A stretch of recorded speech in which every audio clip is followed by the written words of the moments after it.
जर तुम्ही पण ट्राय करत असाल, की फॉरेनमध्ये जॉब हवा आहे आणि फॉरेनमध्ये सेटल व्हायचं आहे, तर मग तुमच्या डेट ऑफ बर्थमध्ये हे 2 प्लॅनेट्स आहेत ना, हे नक्की चेक करा. पहिला म्हणजे राहू, जो डेट ऑफ बर्थमध्ये जर तुमच्या 4 असेल, तर ह्याचा अर्थ राहू आहे आणि जर तुमच्या डेट ऑफ बर्थमध्ये 7 असेल, म्हणजेच केतूही आहे.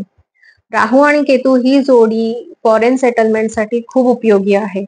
सो हे जर नंबर तुमच्या डेट ऑफ बर्थमध्ये असतील, तर तुम्हाला स्ट्रॉंगली त्यांचा सपोर्ट मिळेल आणि हे जर तुमच्या डेट ऑफ बर्थमध्ये नसतील, तर तुम्हाला ते क्रिएट करायला लागतील.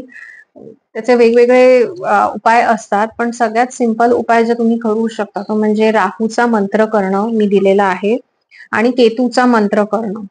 एक जपमाळ रोज करू शकता तुम्ही. तुमची जोपर्यंत फॉरेन सेटलमेंट तुमचं होत नाही किंवा शी रिलेटेड गोष्टी तुमच्या मनाप्रमाणे घडत नाही, त्यासाठी तुम्ही हा उपाय करू शकता.